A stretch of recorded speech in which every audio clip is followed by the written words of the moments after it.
what's up, everybody? Welcome back. This is another episode of Fat Guy Sports Talk. As always, I'm Aaron, joined by TJ. And I'm Tyler.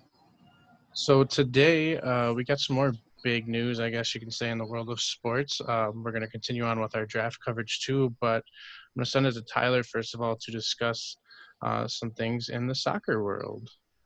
Yep, huge news. Like we said last week, sports are coming back, and every day we got new news coming in, I guess.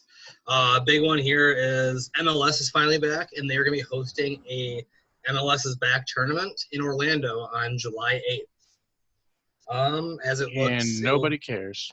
It'll be all 26 MLS teams. I didn't know there was that many. World of Sports I didn't know there were 26 either, to be fair. I thought there was like 15. Yeah, it's they'll be starting to arrive down there at June 24th to start practicing, but that's about – it'll go until August 11th, I guess. I don't know. Yeah, but yeah, that's soccer. It's news, but MLS is the one thing that United States cannot compare to anybody else in the world. Like, no, we're terrible. But, I mean, I was excited last week when we talked about La Liga and all them. Yeah. This week it's like, yay, MLS. Until the UEFA Champions League and the Barclays Premier League come back, like, this is just like a footnote on soccer right now. It's something, but no, not much. I don't know. I'm not too big on MLS. Like, the biggest news from MLS is when we hire an over-the-hill player to come in and play, and it gets excitement for like a month until we realize he's over the hill. And he's still better than everybody in MLS, so it's not a sport I'm interested in. At least not a league I'm interested in. Right. Yeah, another sporting news that I wanted to touch on. UFC, I couldn't tell you what number it was, happened over the weekend, and 653. I don't know. I made that up. I think it was like 258. I think it was like 258. I want to say it was that, Yeah, but to me, the biggest news out of that, Amanda Nunes has solidified her spot as the greatest women's UFC fighter in history, taking over Ronda Rousey's spot. Just some stats on her. She's now currently 8-0 in title fights. She has 5 straight defenses in bantamweight. She holds 2 belts. She holds the bantamweight and the featherweight belt. 5 straight title defenses. She's the one who ended Ronda Rousey's career, too. Rousey was going to have a comeback after Holly Holm beat her, and then lost again to Amanda Nunes. Great. Yeah, lost again to Nunes, and she's like, I'm going to go make more money in WWE. But yeah, like, I don't think we'll ever see anybody as dominant as Rousey was in terms of she finished fights so quickly. But it was UFC 250, by the way. 250? Okay.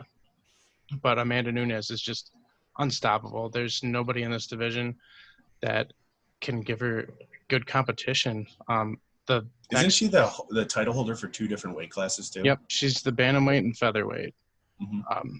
The next person that's ranked in the bantamweight division, she's already beat. So it's kind of like, who do you throw at her right now? Their next biggest fight in that division is going to be Aspen Ladd and Juliana Pena. The winner of that fight will most likely get a title shot, but neither of them stands a chance if you ask me. I'd love to see the rematch between her and Germaine de Randamie. That might be a good fight, but at this point, nobody's going to knock her off for a long time. So forget Ronda Rousey. Did she end up fighting Aspen Ladd yet? No. But Aspen Ladd, I think it's too early for her. Yep, Aspen Ladd was undefeated until she lost to Germaine de Randamie, who was the last person that beat Randamie was Nunes. So I think a rematch of that fight would be better than seeing the winner of Ladd Pena. I do too. I definitely the problem I have is there's 2 divisions that she's the champion in, and there's not an interesting fight in either division. No. There are people that could potentially challenge her, but at the same time, like, they're still too inexperienced, and they haven't had enough fights under their belt that I think Amanda Nunes would just slaughter them, and it's not worth even putting them in. So it's really interesting, I think, to see what they do with her going here on out. And in my opinion, she had already cemented herself as the greatest women's champion coming into this. She had passed Ronda Rousey about 2-3 fights back, at least in my mind. As far as right now, there's nothing that's at all interesting, so I'm really curious to see what they do with her.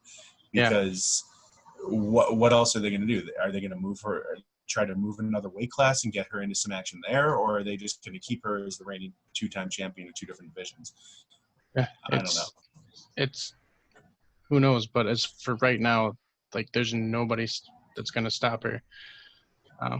So moving on from UFC, is there any other news that you guys are going to touch on? Tyler, I thought you had some more about the NBA that you were going to talk about. Yes, I have some news on the NBA. It's not much news, more of a solidification that we have that July 31st will be the start of the 22-team league format.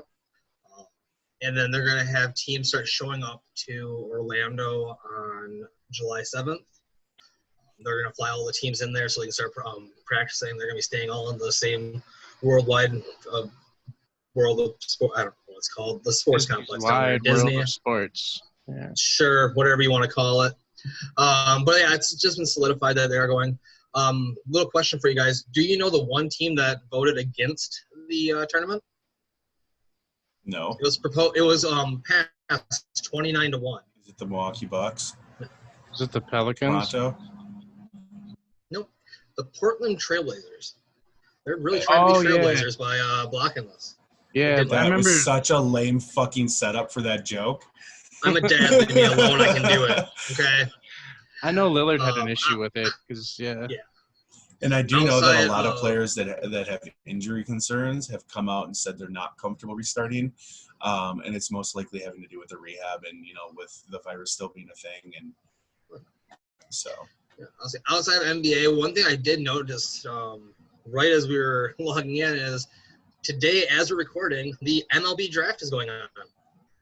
And that's why I'm wearing that's why I'm repping the color. I honestly forgot baseball was a thing because they won't get off their ass to do things. I'll say baseball had the chance. They had the chance to be the best and kind of set the trail here to get everything back. And instead they have just botched it on an epic proportion. There was a little bit of news today. Commissioner Rob Manfred said that there will be a 48-game season no matter what.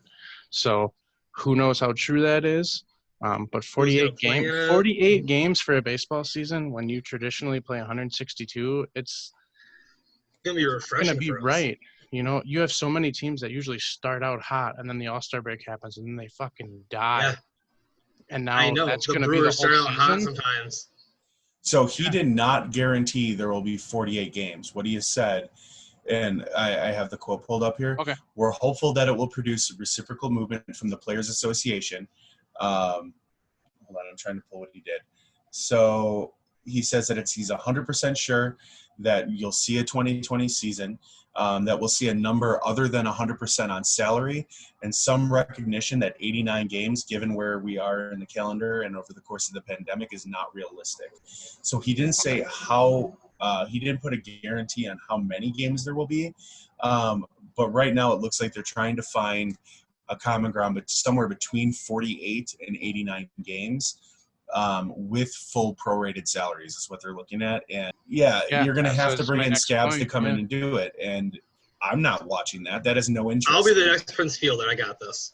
No one cares enough to watch baseball with replacement players right now. Not for a 48 to 89 game, except for maybe like Neil. Neil might watch it because he loves baseball. But I don't think the casual fan, you're not going to pull those. You're only going to get the hardcore fans. And right. At that point, go ahead and do it. You're wasting your own money at that point. I was going back to the draft tonight, it does look like there has been some picks. I'm just going to say the first one because I don't know any of these players, honestly. It was the Detroit Tigers. The only reason I'm doing it is because one of our fans is a Tigers fan. So the Detroit Tigers drafted first baseman Spencer Torkelson out of Arizona State. He hits the ball well. He hits the ball well. I do know. With that expert scouting analysis by Tyler Whitehead. No, he's coming in. In his college career, he has 54 home runs in 127 games. So that's right. That's about 45% off the top of my head there. And he was coming in that he was going to be picked because they need someone that can hit. The Tigers can't hit. Tigers can't do anything. It's going to help them out. Speaking of Tigers, we should probably get to the NFL draft here. I thought you were definitely going to pull up a Joe Exotic reference for him losing his zoo. Not yet. But I guess we're not going that route. Not yet. All right. So for the Baltimore Ravens, we're going to start with them as they are the AFC North champions. Things they have lost: wide receiver Seth Roberts, tight end Hayden Hurst. That's a significant loss for him. Marshall Yanda finally retired. That is a huge loss on that offensive line. They lost offensive lineman James Hurst, defensive tackle Chris Wormley, defensive tackle Michael Pierce, defensive tackle Damata Pecco, linebacker Patrick Onwuasor, linebacker Pernell McPhee, cornerback Brandon Carr, and safety Tony Jefferson. So a lot of these names, you'll notice, have been on the Ravens for a while. Hayden Hurst is part of that really sick tight end grouping that they had out there. So that's a significant loss in my opinion. Also, Marshall Yanda on that offensive line, he's one of the best guards in the NFL. Every year he's played, it seems. So that's a huge loss. Tony Jefferson, Brandon Carr, not really huge losses, but they do provide good depth. And then Pernell McPhee is another name that a lot of people will know, along with Damata Pecco. So they do have some notable losses on that. But what they've gained, they ended up creating a trade to get Calais Campbell in there, who you will notice went for outstanding money to the Jaguars a few years ago, and they acquired him for a 5th-round draft pick. That is a steal, in my opinion. He's a monster, and he's going to fill in great on that line. He's getting brought old, in DJ Fluker. He is getting old. But he's still good. But he's still beast. He's still, oh yeah. And they run a 3-4, so he's not going to be asked as much to rush the passer. He's going to be in there for some pass rush and also the run stopping. They brought in DJ Fluker to play offensive guard on a 1-year deal. They franchise tagged Matt Judon. They brought a franchise tender on center Matt Skura. It doesn't look like anyone's grabbed him.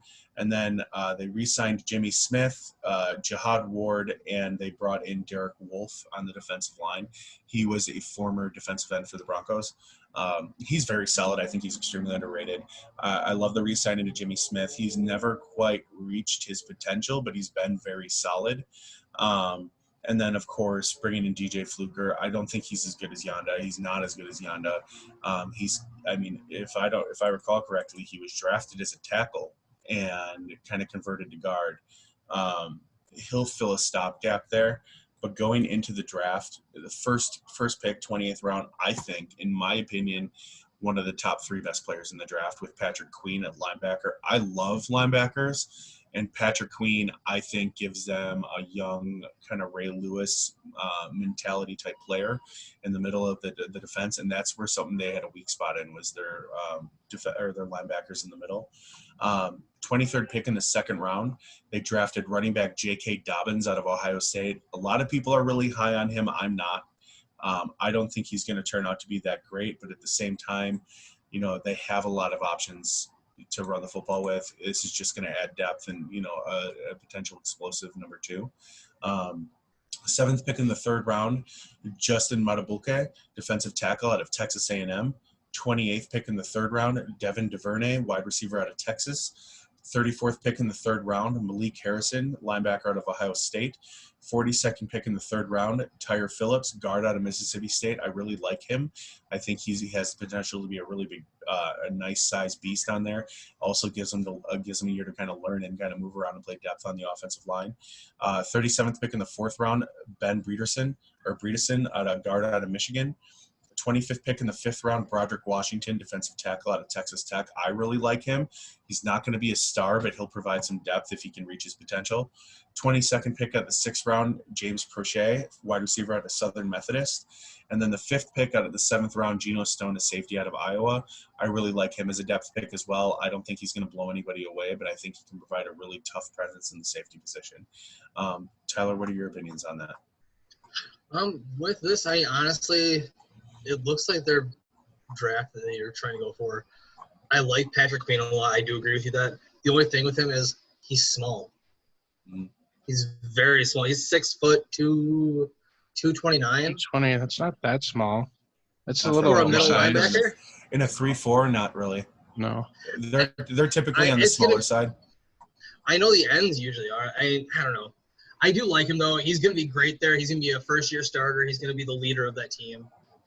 Coming out of the middle. I do agree with you with the Ray Lewis energy style coming out of the middle. I like that. Going on, they did get my boy Lamar Jackson. Yeah, I rode him to the championship last year. Aaron, just remember that. I know. I still own you. Draft him again this year, please. Do it. I don't know if I want to. Yeah. But they did try it to ain't get him gonna some work more again weapons. this year. They did try to get him some more quick, smaller wide receivers in the draft here, it looks like. Just try to get those short yardage. That's what he's really good at, those short, middle of the field passes. Other than that, not a bad draft here. Definitely got some more linemen, but not too bad. Yeah, I agree that with one of the top 3 picks in this draft, Patrick Queen, since the departures of Ray Lewis and Terrell Suggs, that Ravens defense has been searching for that linebacker identity that they've been so used for. This is probably going to be the guy that's going to reestablish it for him. He's going to do so great fast, on that defense. too. He's For a linebacker. He's going to be in the contention for Defensive Rookie of the Year, probably. Justin Matabuke, 4th overall in his positional rank, and they got him in the 3rd round. That's a steal, if you ask me. 40th overall rank, great pick to grab him in the 3rd. And then getting Lamar Jackson some more weapons. No receivers on that team from last year stuck out to me. I mean, Hollywood Brown had some good games, and was Brashard Perriman still there, if I'm thinking right? No, Brashard Perriman was on the Tampa Bay Buccaneers last. That's right. Yes, okay. It was. So Yeah. then, No, it's and he's on the Jets now. So okay. They had Mark Ingram. Yeah. Lamar Jackson is going to be targeted this year. Like, people know he's a dual threat. So the more weapons you can surround him with, so he doesn't always have to read option run the ball. I think grabbing Devin Duvernay and then James Proche can provide some depth too. James Proche, he's very small, but he's got great hands. Keep in mind, they do have Marquise Brown on that team for wide receiver. Yeah, he was an early pick last year, and he was outstanding. Is that Hollywood Brown? Yeah, I don't know if they call him Hollywood. I don't pay attention anymore. Yeah, they call him Hollywood Brown. Yeah. But yeah, he was solid. He's small, but he's super fast, and he played really, really well last year. Mm-hmm. So I don't think wide receiver is an issue for them looking into it. I think the Ravens had a stellar draft. I don't think a lot of positions knocked me out of the park, but I think they did a great job at finding value where they did. They made their victories in off-season signings. They held steady with a good draft, but getting Calais Campbell in the offseason is really going to help anchor that defense even more, and it's going to give Justin Matabuke a good veteran to learn from too. I agree. Very much so. Going into the Pittsburgh Steelers, they ended up losing tight end Nick Vannett went to the Broncos. Offensive lineman B.J. Finney went to the Seahawks. Big loss, defensive tackle Javon Hargrave went to the Philadelphia Eagles. Outside linebacker Anthony Chikulu went to the Saints. Cornerback Artie Burns went to the Bears. That's a big loss for them, I think. He never really met his full potential, but he's still solid. And then safety Mark Barron.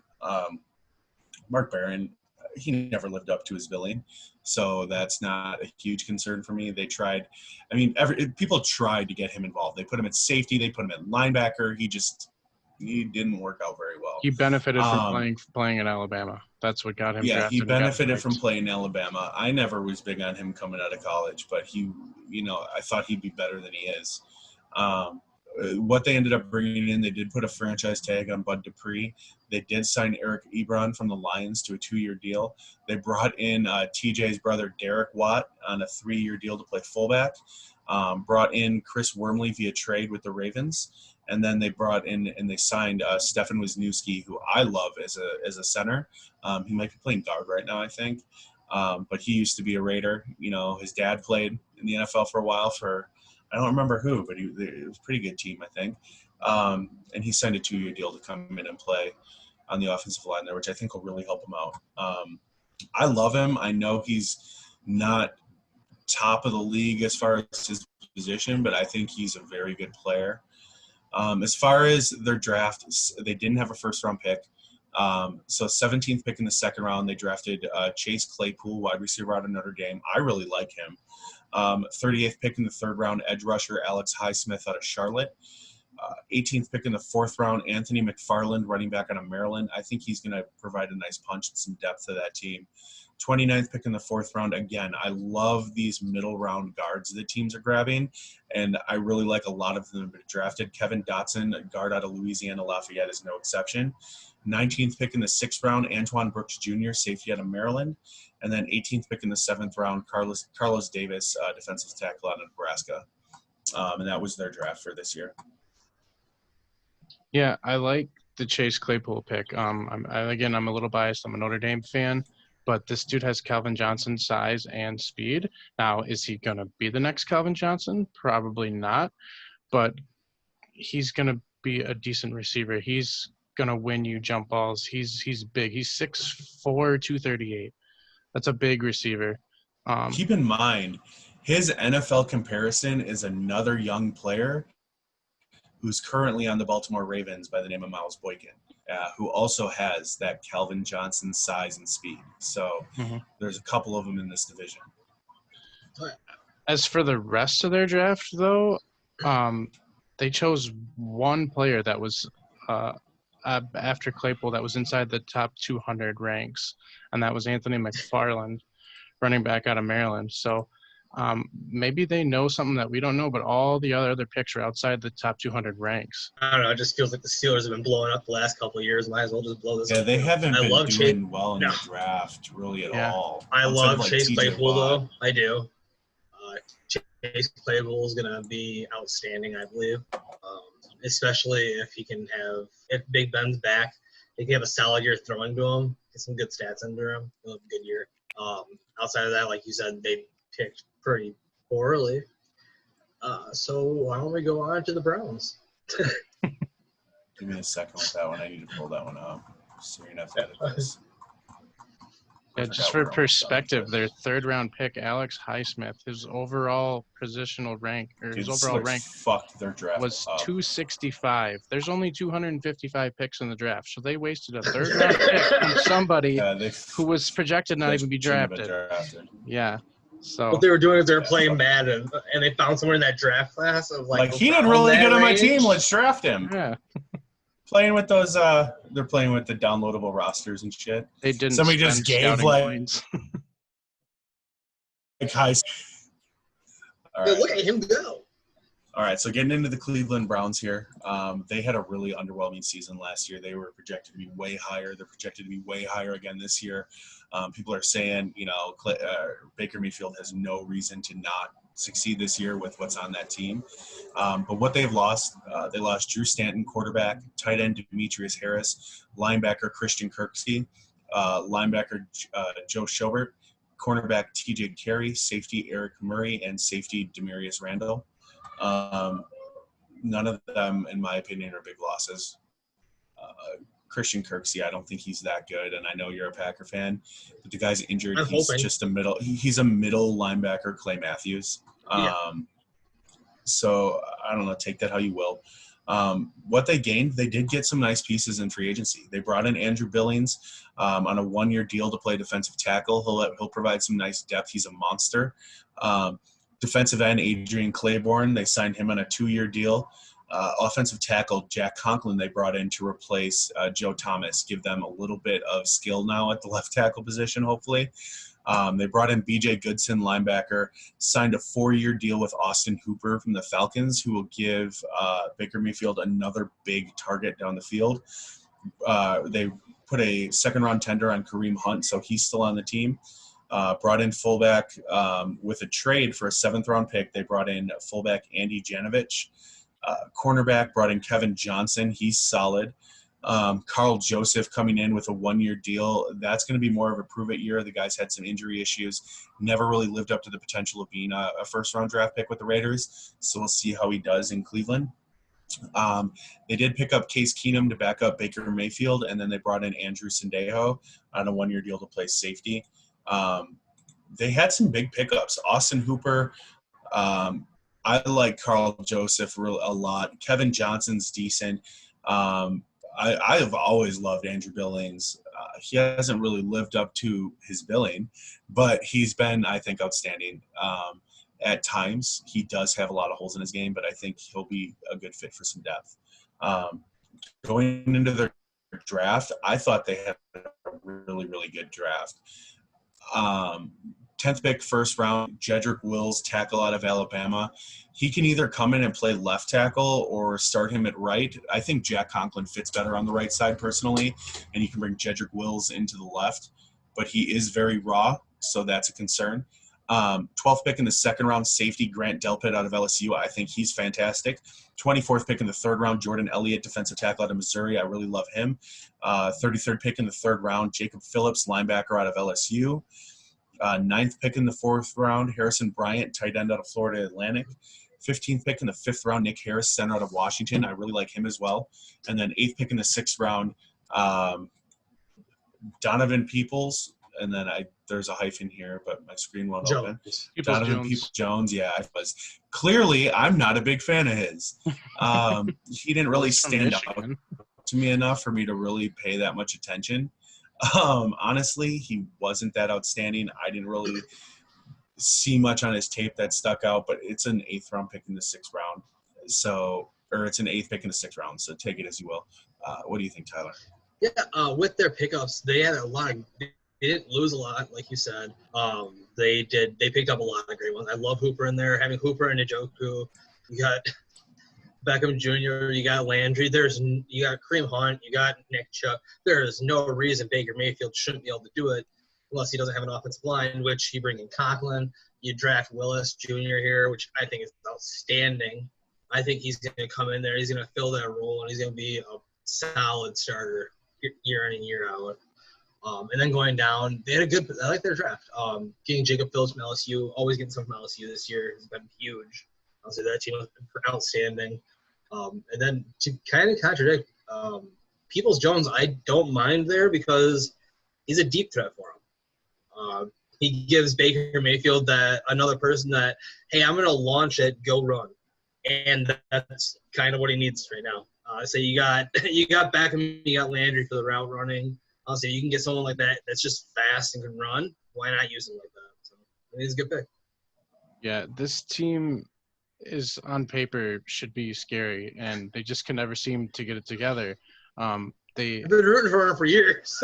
Yeah, like they had this weapons, way you just want to see him succeed, just so people will shut up about it. Yeah, the weapons are there. I agree. Baker Mayfield, he got his protection with Conklin, and then the best lineman in the draft, Jedrick Wills. Oh my God, he's amazing. He's 6'4", 312. He's gonna, get him some time. Bringing over.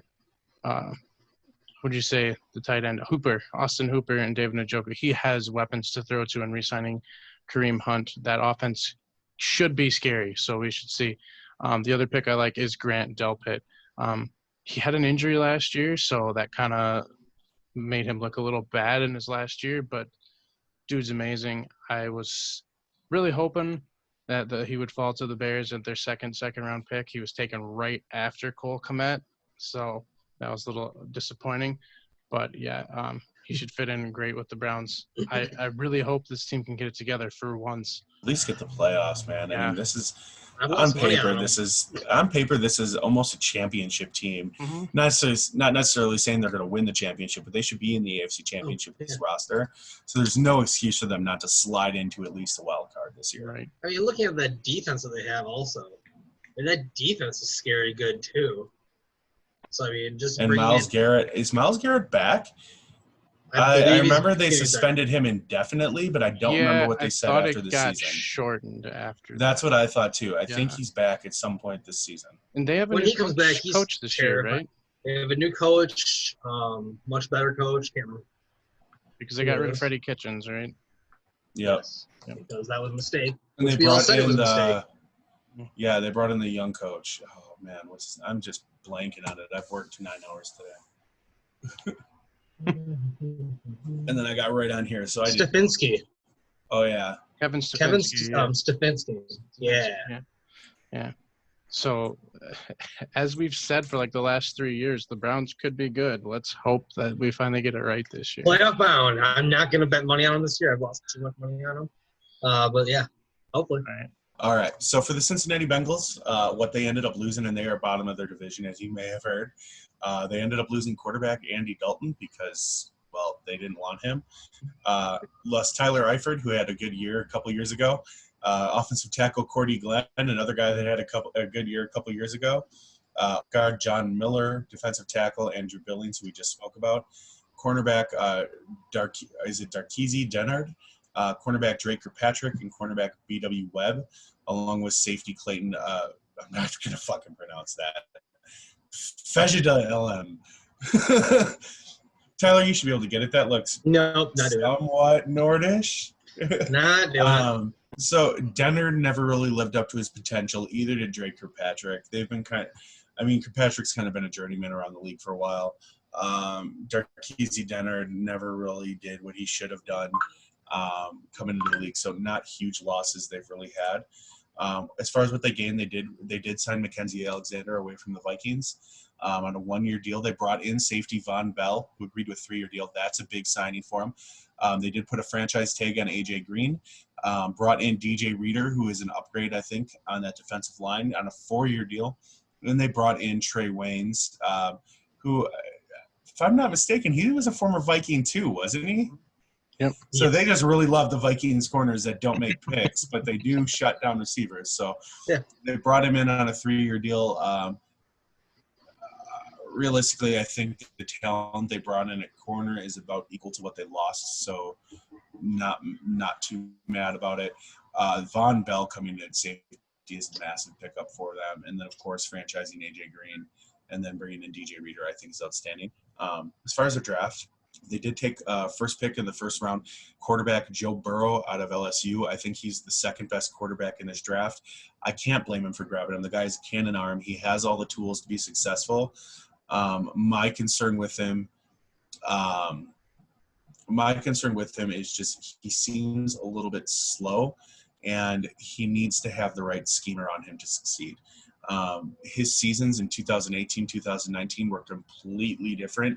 So he doesn't have a lot of a resume to really look at, but he did just dominate last year. So I can't blame them for to say the least. And he doesn't have the injury issues Tagovailoa does. So I get them taking him over him. I think the Miami QB is going to be better. And then also he does kind of have like this weird thing where his balls just kind of like drop. That didn't come out right, but we're going to use it. Where he'll throw the ball down the field and it just, instead of like, it looks like it should get there and all of a sudden it just fucking plummets. Like it just loses speed. It's not that he doesn't have the arm strength. It's just like he makes these bad throws that are baffling. And then he also holds onto the ball a little bit too long, which is something that's coachable, thankfully.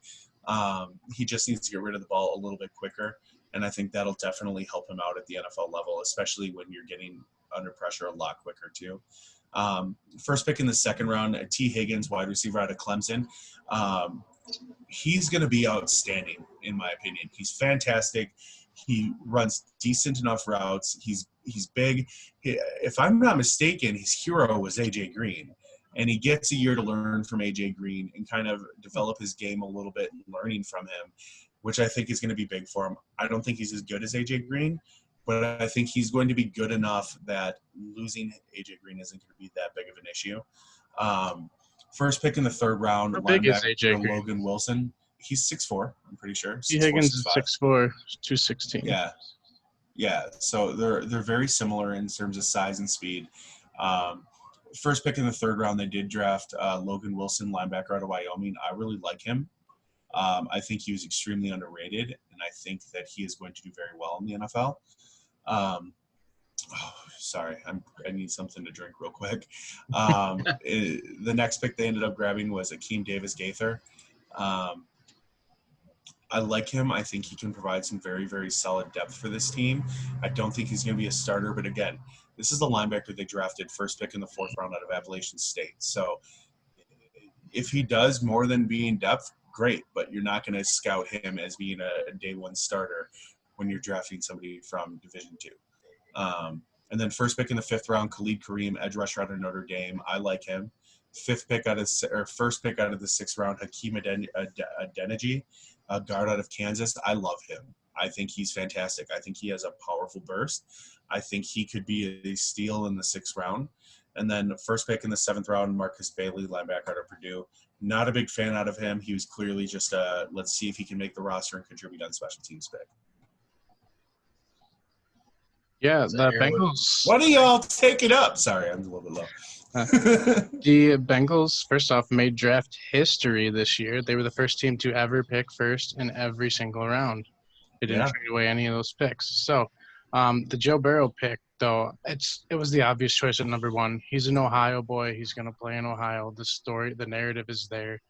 He has the potential, honestly, to do to Cincinnati what LeBron James did for Cleveland. He came from a poor town in Athens. He went to Ohio State briefly and then transferred to LSU. And then he gets drafted. He's super smart, too. Yeah. He's accurate. And he's just tough. I think he's going to thrive there in Cincinnati. I don't know how well of a career it's going to be, but I think they made the right choice there, drafting him. And then getting him a weapon like T. Higgins. Keep in mind, his NFL comparison is Kurt Warner. So that's a good person to be compared to coming out of college. Getting him a solid weapon like T. Higgins is great, too. You're going to have twin towers there with him and A.J. Green. But then they ended up drafting some pretty decent linebackers. They're not all going to start, but they're going to provide great depth. Logan Wilson was 3rd at his position. Akeem Davis-Gaither was 5th, and Marcus Bailey was 5th as well. So they all got top 5 linebackers at their respective positions, and they were going for linebacker depth. Marvin? Looking at that, I'll say Joe Burrow, I think he's going to have a great career there. Mainly because this is not a win year. This is going to be a second year of a rebuild year. Yeah. And then looking at T. Higgins, I like how his growing up hero is A.J. Green. His NFL comparison is A.J. Green. He's going to go on the other side of A.J. Green. It's A.J. Green 2.0. And that's going to be great to have both of them with Tyler Boyd there. They're going to win probably about 4 games. Outside of that, like you did say though, linebackers later on, great picks there. I do like them. Overall, pretty good draft. And here's the thing to not forget about Burrow. Even if he has his struggles, they still got Case Keenum, right? And he's gonna be a solid backup should he struggle. This isn't a Cincinnati team that's gonna be a pushover like they were last year. They could play spoiler in a lot of games. They very well could. And going along with that, Case Keenum's, he likes to teach. He has said he likes to accept the backup role to be the mentor. He's going to be a coach someday. Oh, yeah. Case Keenum's definitely going to be a coach. And he's going to be a winning coach, I believe. But, yeah, I believe he's going to do well to help Joe Burrow succeed. So let's see how it goes. Going off of that, like we did last week, I'll say this was the AFC North for our draft analysis. We're going to continue this going on for the next 3 weeks because there's 3 divisions left. And sports are kind of still going slow. Aren't there 2 left? There's only 2 left, dude. We got to do the NFC East. No, the AFC East and the AFC South, or the AFC South, and that's it. 2, yeah. Yeah. We're gonna have to start thinking of some other shit to talk about. Oh, that's gonna suck. Sports are starting up. Yeah, hopefully sports will be started up by the time we get through this, and that'll be great. But going on what we did last week, I do have some more trivia here. Again, sorry, TJ, it's mainly basketball because basketball's coming back. So do some football shit. All right, my Google powers are ready. All right, so this is just some really impressive performances out there. This guy, he had a 60-point game. Any guesses early? I mean, there's like, what? There's a lot of people that have done it. Oh, yeah, no. I want to see what you guys say. In this game, he held the ball for only 90 seconds. Total? Yep. Fuck. He dribbled the ball only 11 times. And he sat out the entire fourth quarter. It's got to be either fucking Wilt Chamberlain. That's Klay Thompson, isn't it? That is Can he just do it? Oh, yeah. Oh, the guy that doesn't know shit about basketball nails it. Let's do it. And then just one more here. This is the first 60-point triple-double in NBA history. 60-point triple-double? It was 60, 10, and it was recent, right? It was No, yeah, give me a year. Shit, what's the dude with the beard's name? It's not Harden, is it? The fucking bearded dude. Yes, it is. Yep. What? All he does is score. Yeah, I listen when you fucking talk, Tyler. What? I call bullshit because he doesn't pass and he doesn't play defense, so he doesn't fucking rebound. So that has to be a 60, 10, and 10 triple-double. Let me Google it. It is James It was a Harden. 60, 10, and 11. 60 points, 11 assists, 10 rebounds, barely. And 114 to 107. Fucking barely. He scored 60 points and still got doubles on both. Like, that's not barely. Barely would be like 11 points, 10, and 11. He does not play defense. No one's accusing him of being a selfless basketball player. They're just saying he had a really good game. It blows my mind that he accomplished that in a game where he scored 60 points. Yeah, you definitely think, like, if you thought 60-point triple-double and it was recent, you're thinking, like, LeBron James. Yeah. You're not thinking or James Westbrook. Harden. No, I get it. No. Yeah. I only know this because Tyler mentioned it before. The only way I would think that would be possible is if that game went into triple overtime, and it probably didn't. Harden, who tallied 60 points, 11 assists, and 10 rebounds in 114 to 107 victory at the Toyota Center does not sound like a triple overtime game. No. 214 to 207 does. Yeah. Yeah. So that was our weekly trivia that we got going on here. Yeah. Damn, I got and again this and this again was another week of Fat Guy Sports Talk. As always, I am Tyler. I'm Aaron. I'm TJ. And we'll see you next week. Take care. Adios.